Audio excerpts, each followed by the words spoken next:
understand what I'm about to tell you, you need to do something first. You need to believe in the impossible. Can you do that? What do you desire that you can't have? Now you should at least give a brother a moment to say something heroically clever. You have failed this city. So I have this thing with roles? Just the end of the world. There's about a dozen ways that I could stop you right now. But I don't think I have to. You're the boy from the circus. I started up a security firm. Finally, a superhero team I can actually get behind. In the future, my friends may not be heroes, but if we succeed, they will be remembered as legends.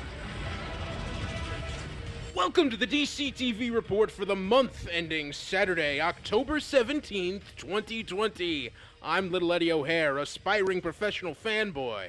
And I'm Sarah Netley, academic by day, writer by night. We're here to bring you recaps, news, and commentary for all live-action television shows based on DC Comics. And of course, there's no fresh episodes this week, but there's tons of news. We've got two great retro picks, and hey, Ed and I are back. Hey! Yay! Listeners, hey! Oh, Sarah, it has been a month. It sure has. I have had a crazy week and a half this week. Like, the last 2 weeks have just been, oh boy. Do you want to go into details? Well, all I'll say is that I moved into an apartment, and I'm in the process of settling in, and for those reasons, I'm not in my home right now. I am at Bill Sweeney's apartment, and our executive producer, Bill Sweeney, is on the boards right now, and he will be cracking wise every once in a while, as Roz does on Oh, Facebook. you betcha! You bet! You bet! I'm gonna do the thing where, like, the producer's in another room, like in a record studio or like a radio back in the old days, Baba Booey. Hey, boss. Okay. I wasn't expecting the megaphone, the actual megaphone. That was. So, Ed, you've been living without the internet for how long?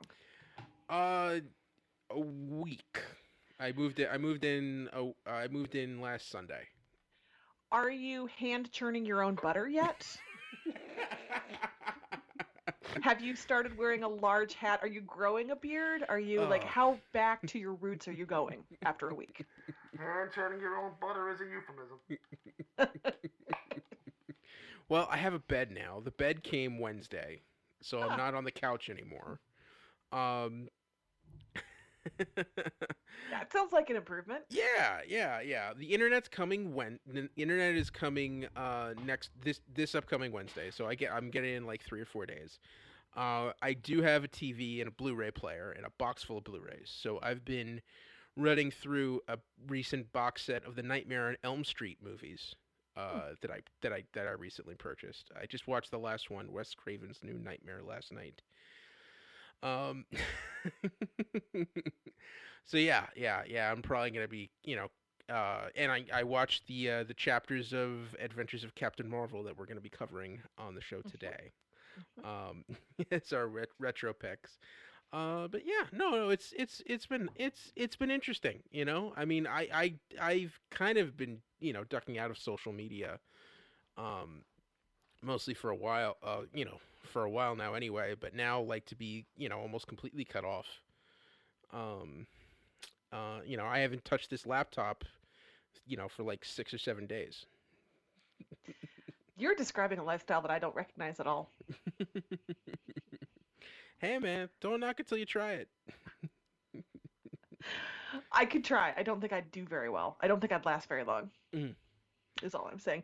Our internet was down for like 20 minutes last night, and it was rough. Restart it. Restart. I don't know how to restart. Figure out how to restart the modem. Okay. I got it. So yeah, that was a live reenactment of going without internet. Well, in my defense, there was a new episode of The Great British Bake Off that had dropped, and so you've got to have the internet for that. Yes. So it was an emergency. Yeah.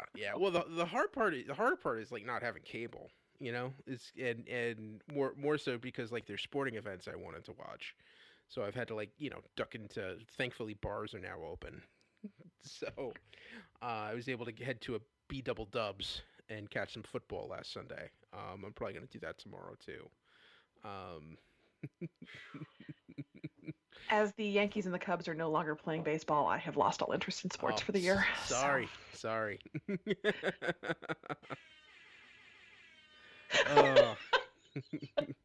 Hey, so speaking of TV, Swamp Thing is that?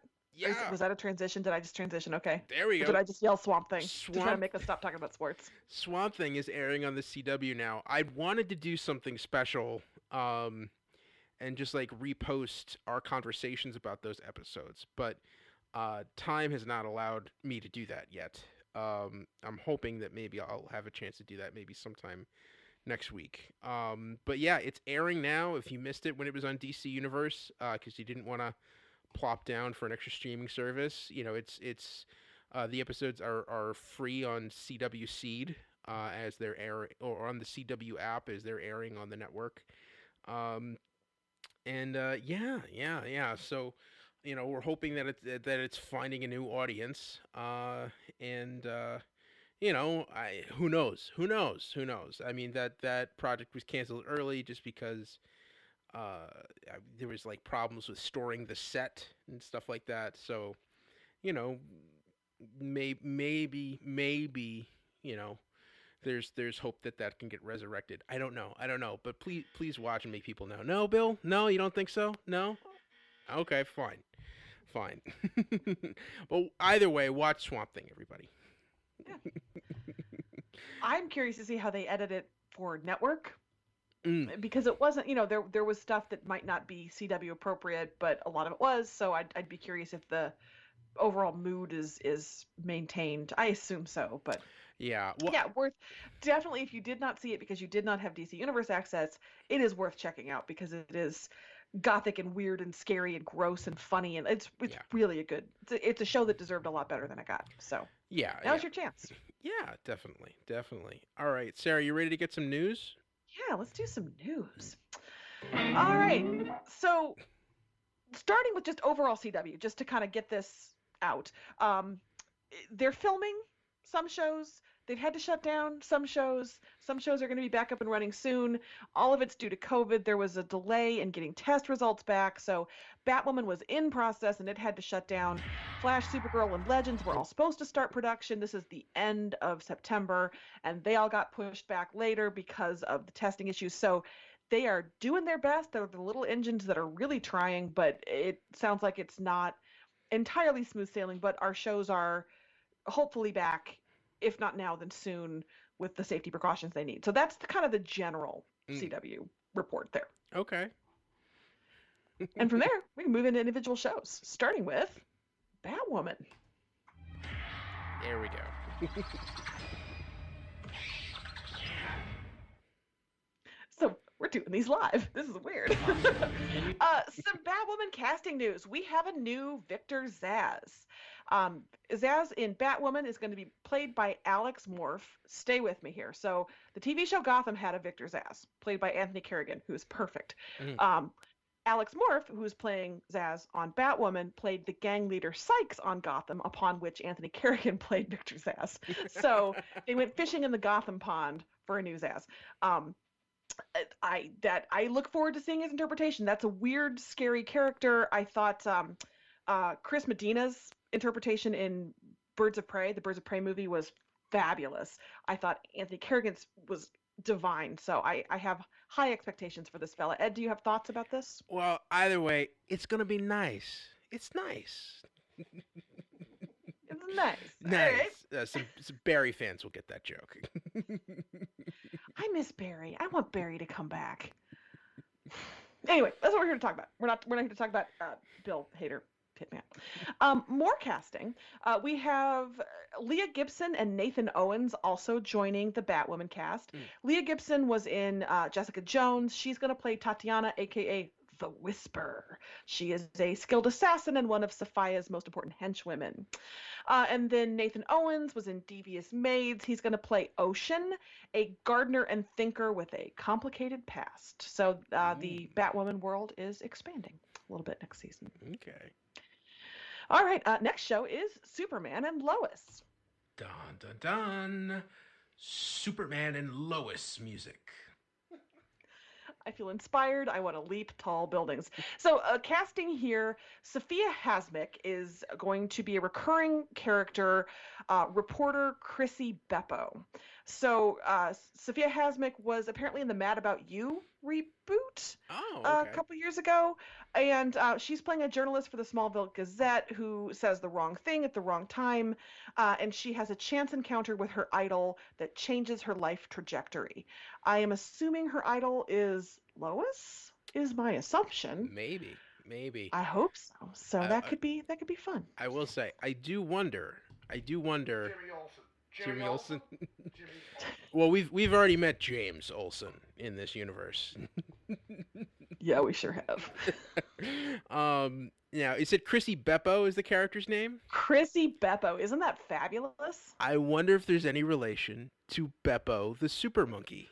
I didn't put it together. We talked about it before the show. And just now, as you were saying it, I was like, wait, wasn't there a fucking chimp? Or a monkey or something? What if she has a chimp? What if Chrissy Beppo has a pet chimp? Ed, let the people know. Let the people know. So that is yet another piece of the Superman and Lois puzzle coming together. Okay. Yeah. So next super show to talk about is Supergirl.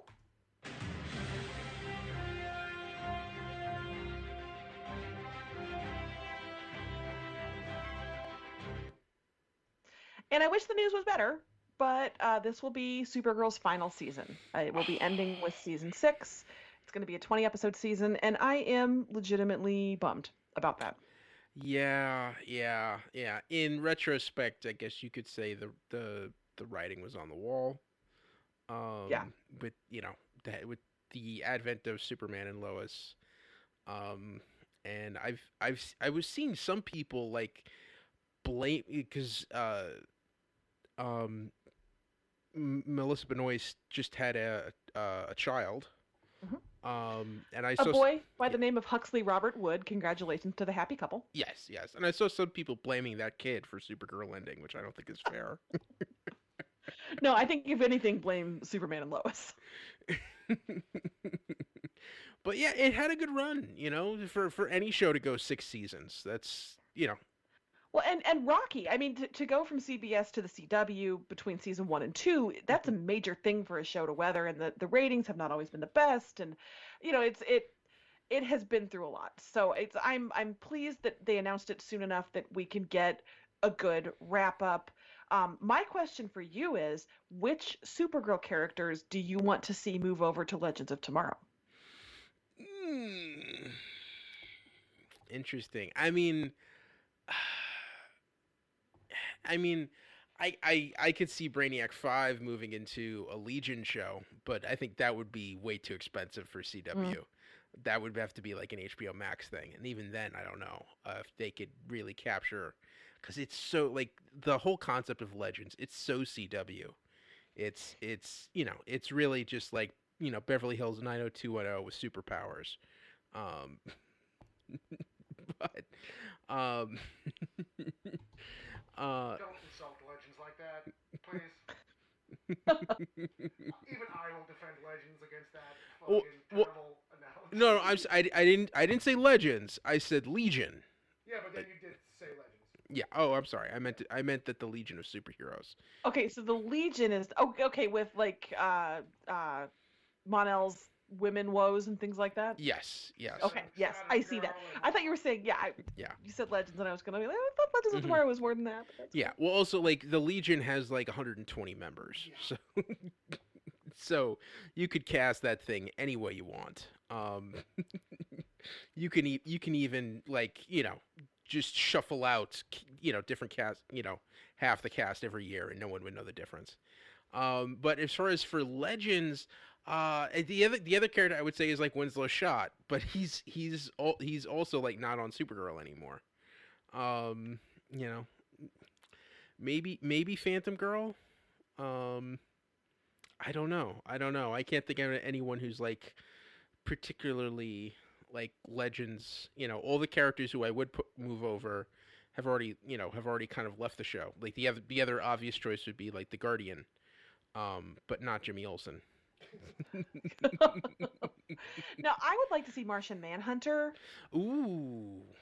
But I don't know that he fits the Legends vibe. Like, that's the show that's the obvious pickup for Martian Manhunter, but he feels like he would be way too much of the adult on board. And I just don't see him doing well with all that. But I hate to lose... I love all the characters, but he's the one who feels like could do something else somewhere, Yeah, well, like, the other thing to do is, for him, is Justice League.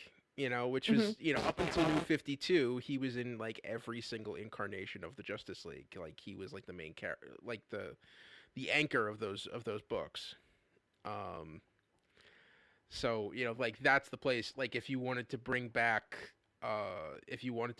Diggle and have him become Green Lantern.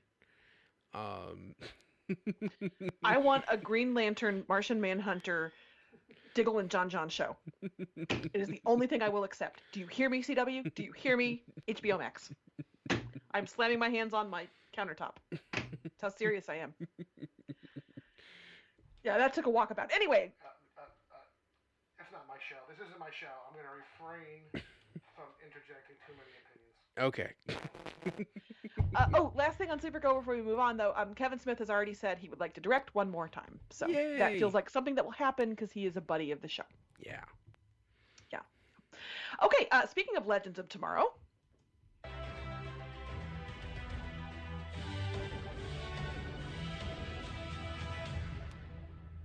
We're getting more Gary. I know. Adam Seckham has been promoted to series regular. Gary's going to be a full-fledged legend, and I could not be more excited. Wow. I mean, I'm almost surprised that he wasn't already a regular. So what I'm hoping for Gary... Oh, wait. Sorry. Remind me, who was Gary? Oh, that's the guy with the glasses. He's like the fill-in...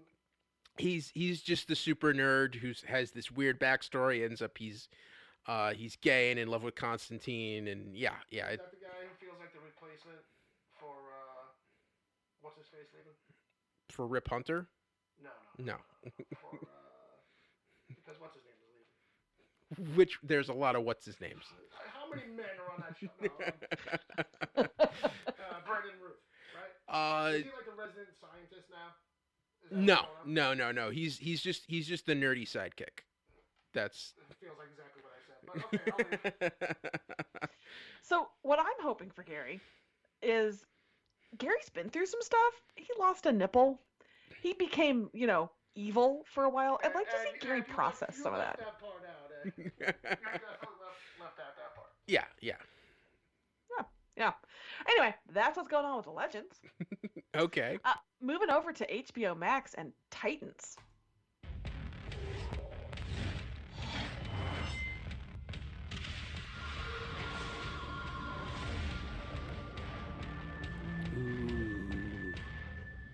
All right, so season 3 is filming now. That's the news. That's it. But in this day and age, it is nice to actually hear a show is filming. So I don't actually... I've heard nothing about shutdowns or what kind of precautions they're taking. But yeah, Titans is, in theory, underway, filming season 3, and good luck to them. Yeah, and it's happening. It's gonna be on HBO Max. Rest in peace, DC Universe. And I will say, Titans season 1 and 2 are going to move over to HBO Max soon, like November, December, I think. I don't think they're there yet, so that transition is going to happen soonish. Okay, which is good. Cool. Which is good. Yeah. Next HBO Max show we're going to discuss is Green Lantern. Green Lantern music. And that is the news that the writer and showrunner is going to be Seth Grahame-Smith. And you may know Seth Grahame-Smith as the author of Pride and Prejudice and Zombies or Abraham Lincoln Vampire Hunter. So he's known as a weird, funny horror guy. So Ed, my question for you is, does weird, funny horror guy work with the Green Lantern vibe?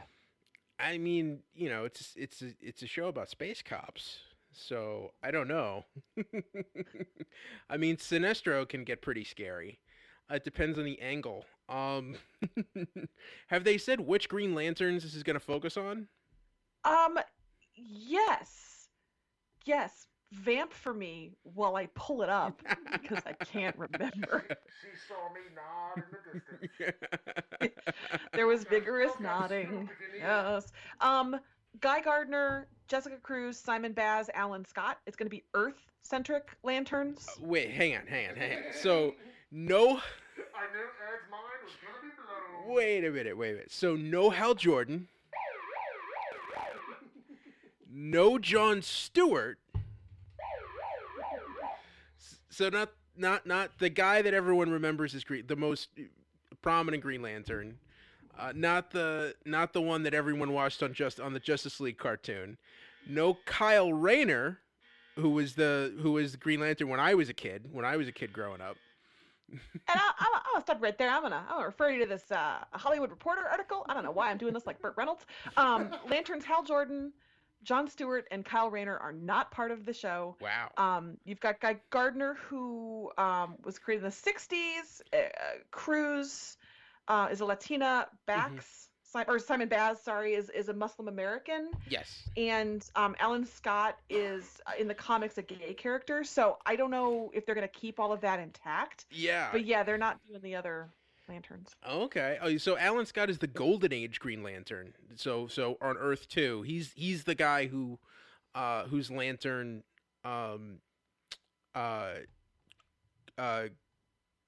Christie is carrying around on Stargirl. And yes, in a recent iteration they did say that he was gay. So in the comics. So okay, and oddly enough, never a member of the Green Lantern Corps. We gotta squeeze him in somehow. So yeah, that is the Green Lantern news. Okay, Didn't mean to rock Ed's world with that, but I guess it did. Wow. All right. And moving on to our last HBO Max show is a new show, Peacemaker. The Peacemaker music. That one was live in studio. That was good.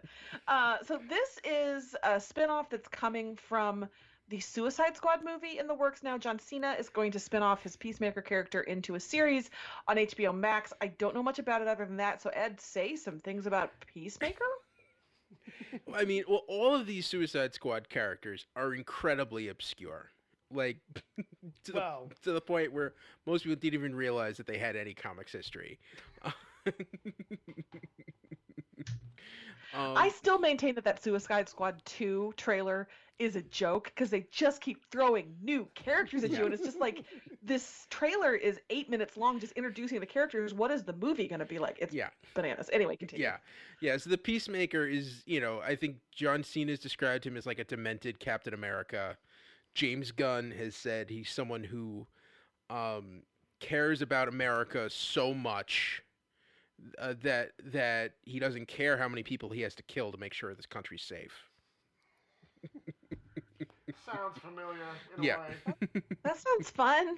Yeah. So yeah, it's gonna be wild. It's gonna be wild. Let's get some planned for some overly patriotic fanfare mixed with extreme violence. All right. Well, I think John Cena is delightful as an actor, so I'm looking forward to it. Yeah. That's a guy who was born to play a superhero. I'm surprised it took him this long. And a morally conflicted one, or well, just any superhero. Somebody who's got a good amount of personality and not just a straightforward, I am just a square jaw typical like Superman type. You know what I mean? Yeah. Somebody who's got a reason to crack a joke. He's like the Rock, but like Rock light. Yeah. He's Rock 2.0. I like that in this scenario, Superman is just like, whatever, it's just Superman. Sit down, Superman. You're not special. Yeah. If you're not sure about him, I would direct people to Bumblebee. I think John Cena's performance in the Bumblebee movie, I think shows that he has the chops for this kind of character. I think everything about the Bumblebee movie proves whatever you want to prove about anybody who's involved in that movie, because it was all really good. For a minute, I thought you were talking about Bumblebee Tuna. I thought maybe he did a commercial, and then I remembered, no, Transformers. Yum, Bumblebee tuna. Okay. Do you want to move on to the next show? Yes. All right. Next show, Lucifer.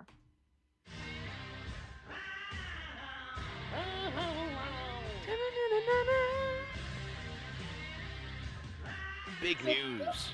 Another one that is actually short, it's like small news, but important news, and that is that they have wrapped season 5B. Yes. They had to shut. Yeah, they had to shut down production into the filming of the season 5 finale. They were able to finally get back and finish that up. That is really good news because it means they can finish that back half of season 5 and hopefully get that out to us sooner rather than later. And they've moved on to start filming, of course, season 6 after that. But yeah, just the fact that 5 is done and wrapped and they can start doing their post-production, whatever on it, is good stuff. Think maybe we might get that like by the end of the year? If you were Netflix, I don't know. I would parcel that out because I feel like Lucifer always does really, really well for them. Netflix doesn't announce their ratings, but I think that's a pretty high-profile, high-watch show, and I would definitely want to roll it out at a time when it could be splashy. Netflix just announced that December 25th they're dropping Bridgerton, which is a romance adaptation that's going to be big. I mark my words, it's going to be. Maybe it's just the circles I swim in, but it's going to be big. So I don't see them wanting to fight with that rollout in the end of December. And I don't know, can they get it done between now and then? I don't know. If I were Netflix, I think I would sit on it and I would want a little more fanfare. She's saying it's going to be like the end game of romance. Oh, okay. I will say, when you said Bridgerton, Bill made a face. He made a little scowl. Just like, oh. I spent the weekend in Bridgerton, and the scars have never left me. Oh, okay. Well, Ed, your Anglophile mom is going to want to check out Bridgerton. Oh, okay. I'm just putting that out there, December 25th. Shit, tea and crumpets! Yes, it's a tea and crumpets show. It's a very tea and crumpets show. It's based on a very popular romance novel series that's been around for 20 years. It's beloved. So I feel like Netflix, I'm not saying that they can't have major show drops more than one a month, but that would be my gut instinct, is that they would want to make it a little bit more fanfare. And they announced season 5 pretty far in advance, relatively far, so we'll see. I would love to be wrong. I would love to see it before the end of the year, just for funsies, but we'll see. Moving on to Pennyworth.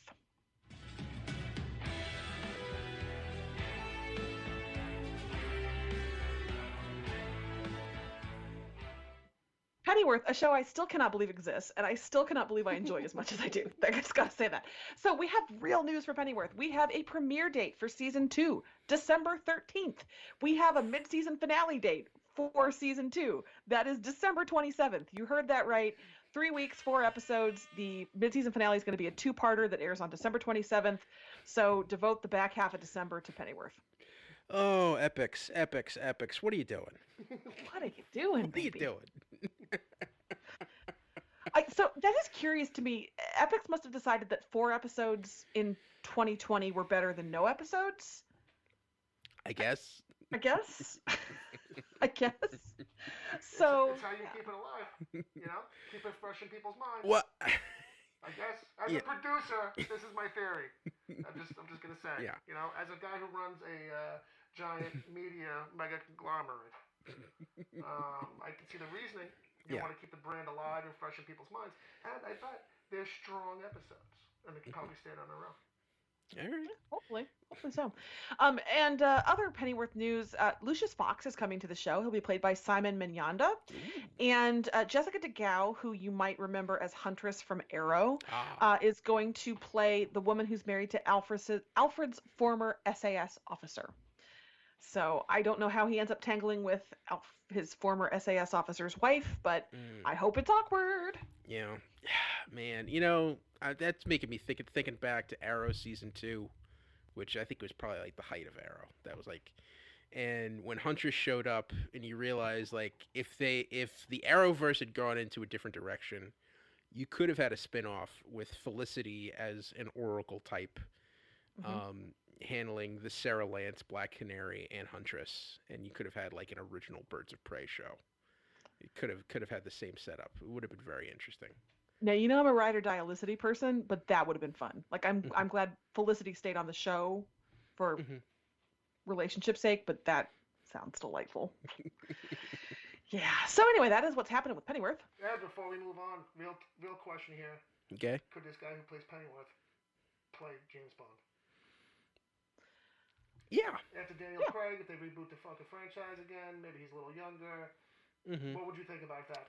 Being a James Bond aficionado, this is not a promotion for our Patreon-only exclusive James Bond podcast. Oh, Ed Bonds with Bill? Yes, you've heard of it? Yes, I have. Oh shit, are you on it? Yeah. In fact, we our most recent episode, we watched Everything or Nothing: The Untold Story of 007. We watched the documentary. Yeah, That's yeah. how deep it got. Yeah, and you know, Bill, you graduated. We created our perfect Bond movies. Oh my god. And counted down our final rankings of the movies that we watched. You know, and you know, next week we're gonna do another episode where we watch Austin Powers, International Man of Mystery. Oh, okay. Then I can do it. I thought you found like maybe underneath your bed, like a 27th James Bond movie we had to watch. It's like, oh no, Humphrey Bogart took a pass at it too, right before he died. That is all. But to answer your question, I think by modern standards, people would probably think he's a little skinny or lanky for the role, but he does fit the traditional Bond look. You know, if you look at the way the character was written in the 50s. Weak. Emaciated. I'm only kidding. Sarah's got a face on right now. Like... No, I agree. I feel like he doesn't have quite enough heft physically and just presence on screen. Like he doesn't feel as big as he needs to be. And yet I do think I agree he looks like it. I could see that. I don't know. I just heard talking about Tom Hardy and that's all I could think about is Tom Hardy. So. Turns out you're both right. He's good, but not good enough. Question settled. Moving on. Okay. All right. Well, so much for Pennyworth. Let's move on to Why the Last Man. Do why music? So jaunty. Again, short little update, but they are starting production in the early half of 2021. Oh. You're never gonna see this show. It's not even early 2021. The early half of 2021. Which means mid 2021. I mean, that could be May. If I recall, when the COVID shutdown happened in March, actors had flown over from England to the U.S. to start filming. They were building sets. And now it's going to be the first half of 2021. My God, what is happening? I don't know. Well, it's just long enough for them to switch showrunners again. So they can still recast. They can still recast. Do we need a New York? Maybe. I don't know. Let's find out. And then final news of the week before we get to our retro picks is kind of retro news itself. It's for Watchmen.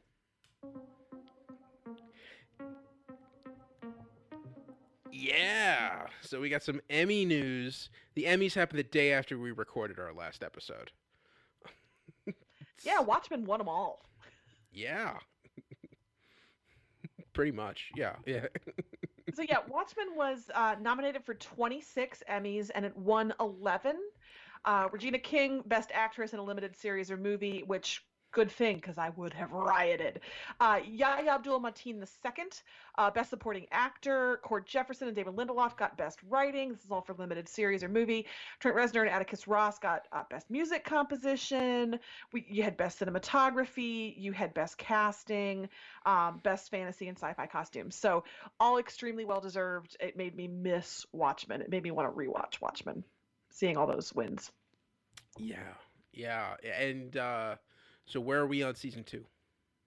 Yeah, it's going to start filming in the first half. No, I'm kidding. Sadly, as soon as you decide what that's going to be. Still not doing that. And write it yourself. God damn it, Lindelof. Nobody's going to step in those shoes. I'll just say this right now as a producer. And once again, my producer skill coming in here. Those are shoes that no one's going to try to film.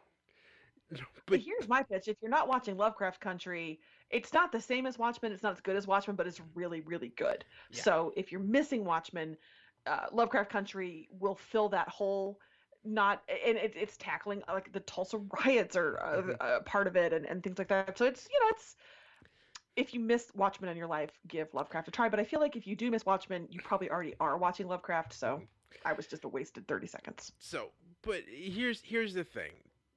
Damon Lindelof produced Watchmen, and then Watchmen is happening on Earth right now. So we need him to make a second season so that we could fix all this shit. Wait, are we getting Squid Rain that I'm missing? You know what I mean. Is that what's happening in Staten Island? More Squid Rain. Also, Jesus Christ, I said Tulsa Riots. I meant Tulsa Massacre. Sorry. The Tulsa Massacre is part of Lovecraft as well. So, yeah, if Damon Lindelof could come along and do something really happy, maybe that would just like, could he give us a feel-good comedy? No? All right. So that's it for the news. That's what I got this week, or this month. That's it. All right. So that means we're done with the news. It means it's time for a retro pick. Sarah, are you ready? I do not know, but let's do it. Oh, so today we're talking about Adventures of Captain Marvel. Chapter 3, Time Bomb. The guillotine smashed into a million pieces when it hit Captain Marvel's chest, but unfortunately, Mr. Carlyle was shot and killed. Betty was kidnapped by Barnett's goons while driving to retrieve Mr. Carlyle's lens from the Oak Mountain Lodge. After Captain Marvel rescued Betty, Billy decided to try and beat the gangsters to the lodge in his single-engine plane. Last-minute reveal, a bomb planted by the Scorpion caused Billy's plane to explode. All right, here's what I have to say. Wait, Whitey, you had... Hang on. Sorry, I do both recaps. Oh, okay, sorry, go ahead. Adventures of Captain Marvel. Chapter 4, Death Takes the Wheel. Whitey's radio warning reached Billy in time for him to transform into Captain Marvel before the bomb went off, but unfortunately, Barnett's men reached Mr. Carlyle's lens and brought it to the Scorpion. The Scorpion tried laying a trap for Billy at Chan Lao's curio shop. Betty went snooping around the Acme Trucking Company for clues about the Scorpion. Last-minute reveal, Betty was knocked out while behind the wheel of a car whizzing down a garage ramp into the street. All right, somebody get Betty out of the car. Bad things happen to Betty when she's in that car. Yes. Yeah, no luck driving. So, here's my request for this show moving forward. I want more of Captain Marvel holding grown men over his head like they're dolls, because I think when they filmed it, they actually were dolls. This might be true. This is true. Oh, Sarah, you haven't seen the best of it yet. The very next episode, I'm not going to spoil it for you. What if you there is quite a treat. But in both of these episodes, Time Bomb and Death Takes the Wheel, Captain Marvel, I mean, they're like 17 minutes long each. So he gets up, so like he just kind of like barrels on, just beats everybody up, throws people out windows, throws people into cars, has no, reckless abandon, and then just, says the word and puff of smoke, he's back to Billy Batson. Yep. It's a real move. My favorite is when he swan dived out of the window. Like, they need me, and he just did like a perfect. It was like he was diving into a pool. It was amazing. Oh yeah, and that's and the effects and the takeoffs. Bill still has refused to watch a moment of this serial. Can't make me do it. You can't make me do it. I saw Misery. I know how these serials work. So I didn't get out of the cock-a-doodle car moments, and I don't like those. I will not have those. Those are not real cliffhangers. Sorry. I beg to differ. These are the original cliffhangers, all right? I think even in your description, you're like, oh, this XYZ happens, and then you're like, oh, no, that didn't happen in the next description. Well, okay. We saw the plane explode. Right. We just didn't see that Billy was able to transform and then fly away. But we saw the plane?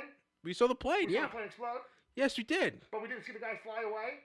No. The next movie, we did see the guy fly away, didn't we? Yeah, and the plane. Of course we did. And you didn't get out of the cock-a-doodle plane. And the plane still exploded. He didn't get out of the cock-a-doodle plane.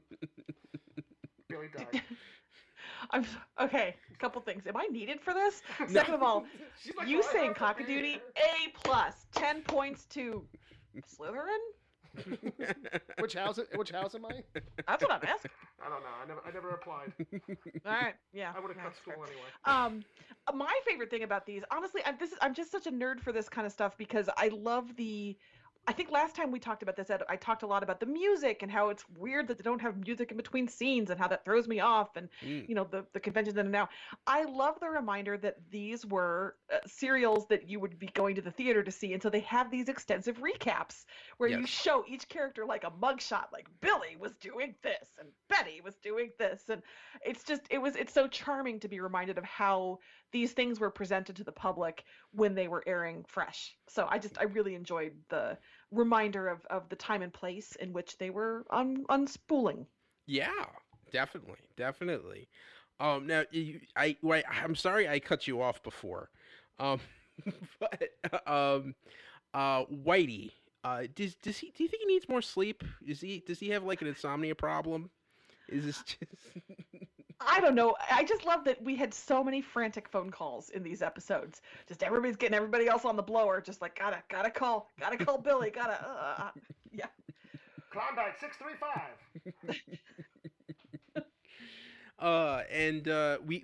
We don't really. I mean, the second chapter is the only time we actually see Billy doing a radio broadcast, but radio.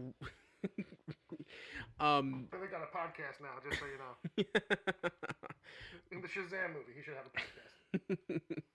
podcast. But Billy's plans, he seemed really smart at the time, but I'm not sure really how helpful they are. With his whole thing, take my car, don't take yours, take my car because I've got a radio inside it. And then he calls up Whitey, hey Whitey, follow her. And Whitey is no help at all in trying to follow Betty before she gets captured. Typical for Whitey, if you know what I mean. My initial thought after episode 3, before we moved on to episode 4, was Whitey had one job, and that was to call Billy, and he failed. And then I felt bad when episode 4 unspooled, and I was like, oh, he got it. All right. Sounds like I was ready to throw out the whole man. Sounds like cell phones really would have helped the situation. Just really would have helped. Accurate. As a producer, that's my note. I'm giving notes fucking 60 years after the fact. Minimum. At least 60, right? More like 80. Okay. Closer to 100. That is all. 1941. So yeah. So, are you enjoying some of the names of these places, like the Elm Street Bridge and the Oak Mountain Lodge? I can't decide if they were designed to be generic, or is that just what we named things back then? Both. It feels like the answer is both. Oh. And just all the ideas, the fact that Billy drives has a single engine plane, like he could just drive up to at the airport. How is Billy affording that? He seems so young. How did he get his requisite flight hours to be licensed? Maybe this version of Billy is just a rich kid. And if you're like a radio announcer, maybe those guys got primo bucks. Radio announcing was big money back in the days. Big money. Well, also you got to figure, in terms of like free time when you don't have internet, you people would go out and for recreation, they would actually go out and interact with other people and learn things. So that's why airplanes. Sarah's got a face learn. My grandfather got his pilot's license before when he retired from the fire department. So that's just a thing people do. He seems to be like a handy guy. Whitey, we learn later is pretty good with cars. So, maybe he's just, hey, it's a new machine out there. Why don't I that looks like fun, and probably air travel restrictions weren't as tight in the 40s as they are right now. Gee, you think? How old is Billy in this? He looks like he's in his early 20s. Oh, okay. I'm picturing Billy from the comics this whole fucking time. Yeah, no. Little Yeah, maybe if you watch the show, sorry. you'd understand that Frank Coughlin Jr. was like 24 when this was made. I mean, he's not like a 14-year-old boy like Billy is. Cast two people. I'm sorry, I didn't realize. Okay, sorry. Maybe be quiet. He plays Billy like a 14-year-old sometimes, though. Like a really smart aleck 14-year-old kid. Yeah. And also, like, did you really think that he could beat them to that lodge in a plane? I mean, I guess I hadn't really given much thought to the logistics and the travel time, but a plane, you can do anything in a plane, right? Anything. Yeah. It's just the idea that when they call in to Barnett to say, like, we got the car, we got the combination to the safe, they tell him that they just turned on to Oak Mountain Road and they're heading to the Oak Mountain Lodge. And so we have enough time for Billy to drive to the airport and get in his plane thinking that he can beat them, but also for Betty to get all the way back to Mr. Malcolm's house and inform everyone in the Malcolm expedition that Billy is doing this. And then the Scorpion has time to call the airport and say, hey, plant this bomb in Billy Batson's plane. I mean, you make a compelling point with all of that. I just, is Oak Mountain Road like 80 miles long? Well, look, we saw some exciting car chase theatrics on a very long, winding mountain road. And legitimately, I was impressed with the special effects because I do feel like they were real people driving those on twisty mountain roads with very little safety precaution in place. Oh, yes, definitely. It made me nervous, and I felt alive. So. 2020. 2020 right there. And let's talk about Death Takes the Wheel. 2020.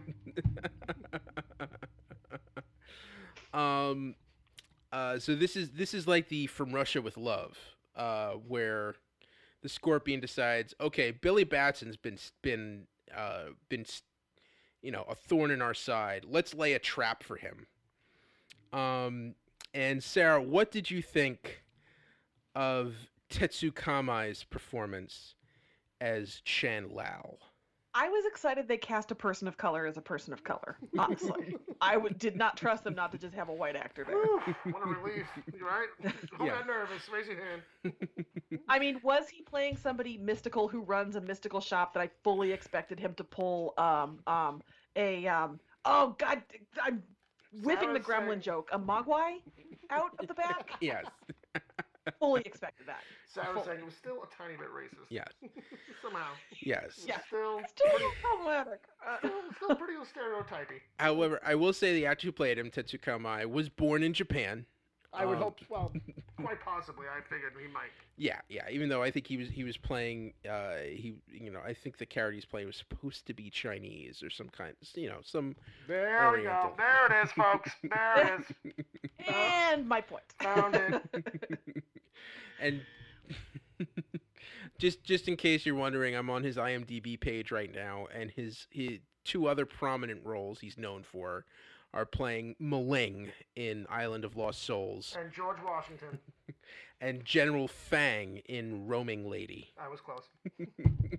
Roaming Lady, my goodness. All right. I sort of braced when I realized what was happening. It could have been worse for the time.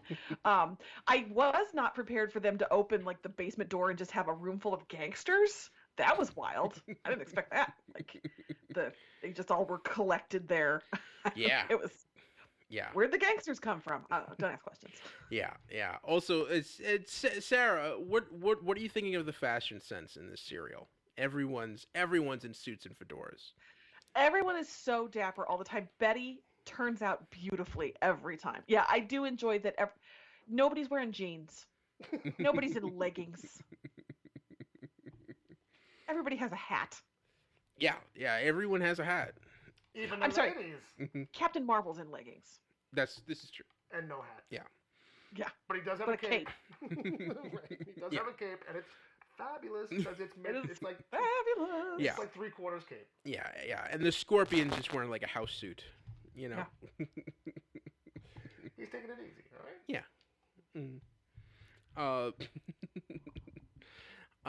But yeah, and so yeah, death takes the wheel.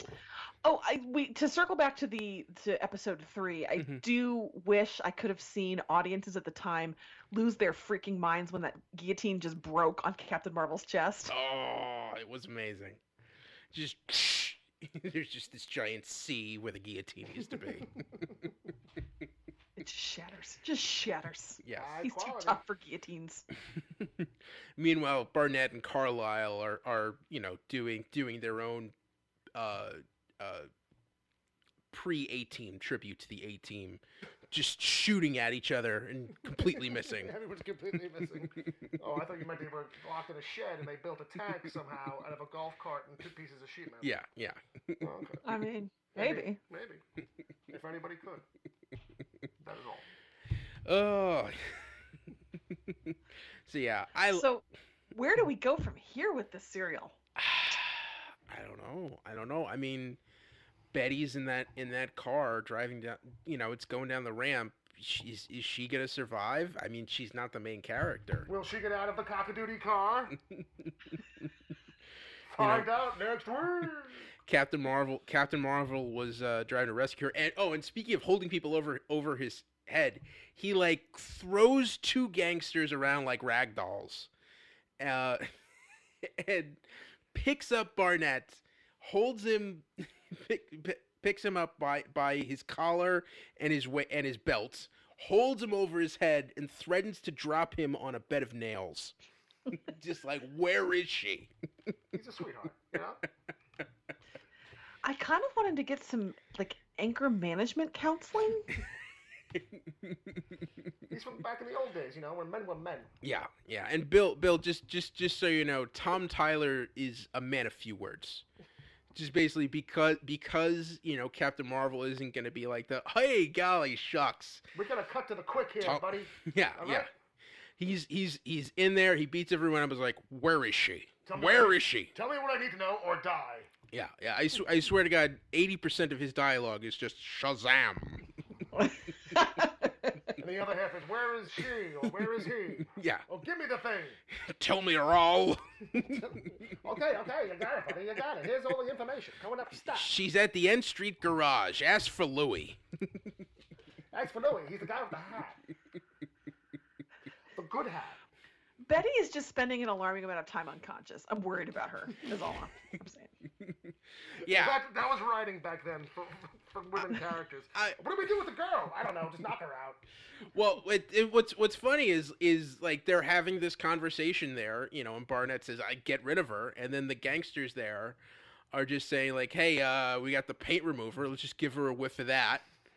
And, just send her down, make it look like an accident. Get the mineral spirits, boys.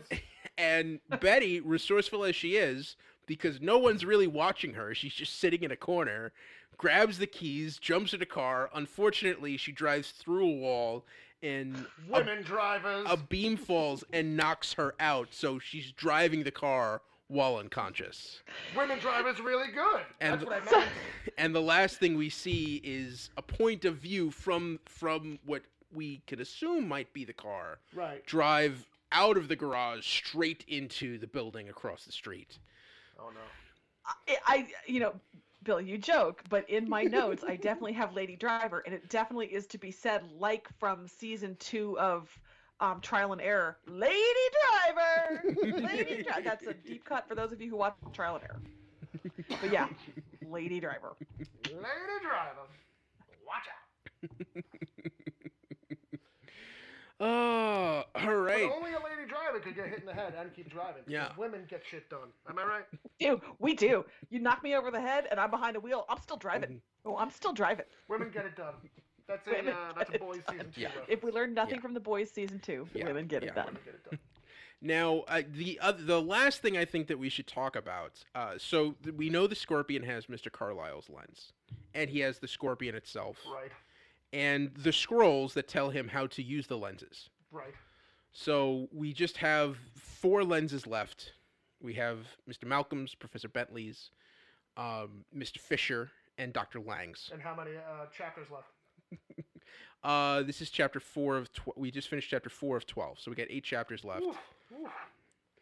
This ain't no Netflix show. Sarah, do you have any suspects for who in the Malcolm group might be the Scorpion?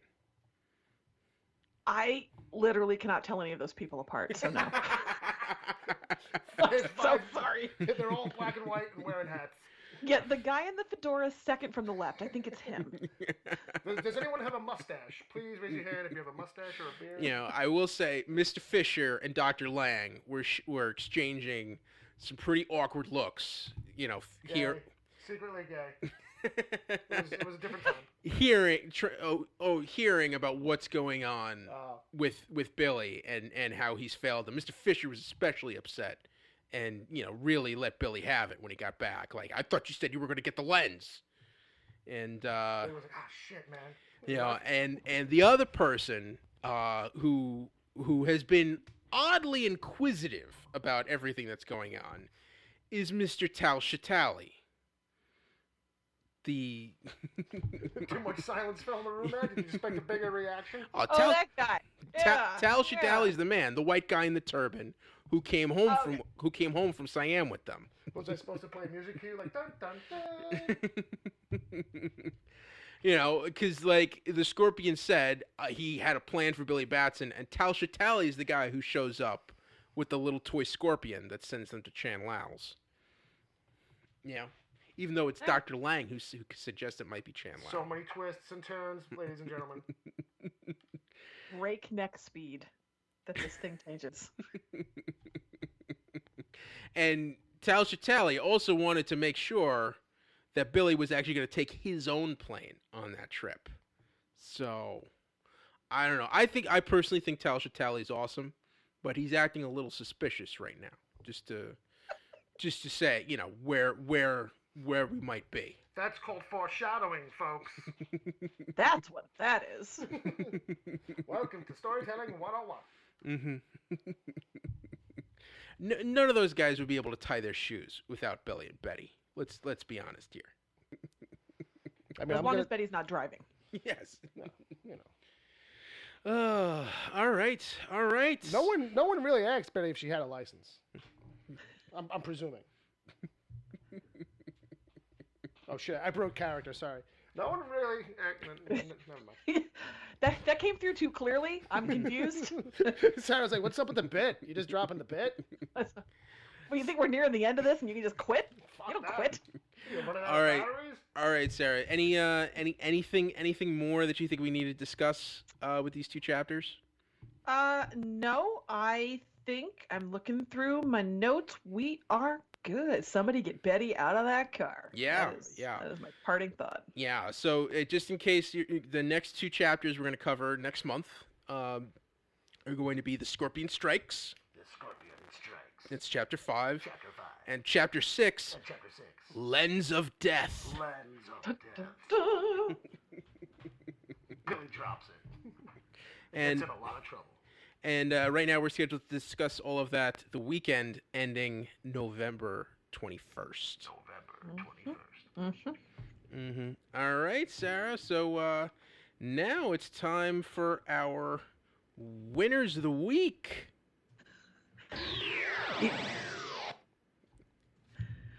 Ed, you wanna go first there? You forgot to? No, my winner for the week, since we only, the only episodes we watch were the retro pick, my winner for the week is Old Fashioned Radios. My favorite. Billy had the radio in his car that Betty was able to communicate with him that she'd gotten captured, so the Captain Marvel could save her. And you mean like CB radios? Is that what you mean? Yeah, they're like old ham radios. Right, Yeah, right. yeah. Breaker 5-6. Yeah. Oh, I gotcha. Yeah, and And also the radio. So when the guy planted the bomb in Billy's plane, he also snipped the wires on his radio. Devious. And somehow Billy did not have to call air traffic control. No, he could just take off. Yeah, fuck the plane. It'll crash. Whatever. It doesn't matter. But he, if as we saw in Chapter 4, he was able to reconnect those wires just in time to hear Whitey telling him, 4BL to 2RM, 4BL to 2RM, there's a bomb in your plane, bail out! Meanwhile, on the other end, they're getting... Billy fucking crossed the wires. My kid didn't go to DeVry Technical Institute. That's a local reference. So yeah. My winner for these two for this month was radios, old-fashioned radios. Well, my winner is an apology, and my winner is Whitey, because I really thought he'd done screwed up at the end of episode 3, and I was so angry with him. Like, all you had to do was get Billy on the radio. And he did, and I feel bad for that. So Whitey, as apology, gets the winner of the week from me. Hey, man, 4BL was finally able to get through to 2RM. Billy Batson came in. Anytime Whitey's apologizing... Sarah's cool with that. I'll have you know, Whitey is played by William Benedict, who also played a character named Whitey in a bunch of the Bowery Boys movies. So this is... Was he the whitest working actor in Hollywood? Was that the deal? That's why they called him Whitey and everything. No, evidently his hair, even though he was in his 20s, his hair was sheet white. Like he was like ultra platinum blonde. I'm sorry, Nazi regime. I'm sorry. So Sarah is like not entertained by me at all. Nope. No, you're hilarious. By the end of the The episode, bit has been I good. can't tell if she's looking at something or if she's just like, and her eyes are just facing down. No. It's just like if this goes on for like another 20 seconds, I am going to jump out of this chair and tackle you to the ground. Well, then we gotta keep going for 20 seconds. Now I'm interrupting. I keep interrupting you. That's not good. That is all. All right. So yeah. So we got stuff to look forward to next month. December, we're gonna get some Pennyworth. Fingers crossed. I don't think Wonder Woman's been moved yet. So that's due out Christmas weekend. No, Sarah's shaking her head. No. Just give it to us on VOD. No, I will pay so much money to watch it at home without a mask.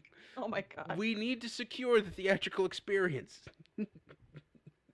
Sorry. Well, then pull up. What is it that's been delayed until well into 2021 or 2022? Like something got kicked way back. Black Widow? Yeah, was it Black Widow that got kicked way the hell back? I think so. Yeah. I want to see Wonder Woman, but I'm not going to. Well, Ed, we're gonna just push past that. Yeah. So that's the DC TV report for this month. You could find us on Twitter, maybe. I'm Lil Eddie O'Hare. And I'm Sarah Netzley, SARANETZLEY. And follow the show on Twitter at DCTV Report. Send along your emails to dctv@wickedtheory.com. I forgot to check the emails, damn it. Or plug my Twitter, but it's okay. It's all Bill? right. I don't know. No, it's all right. No, it's all right. At Wicked Theory. Of the two of us, I'm the only one who fucking uses it. But, Also, be sure to subscribe to our show in your podcast app of choice and rate and review us. That helps more people find us. Check out our sister show, the Wicked Theory Podcast. And this has been a Wicked Theory Studios production. Executive producer, Bill Sweeney. Visit us at wickedtheory.com. Shazam, everybody. Shazam! Shazam! Shazam!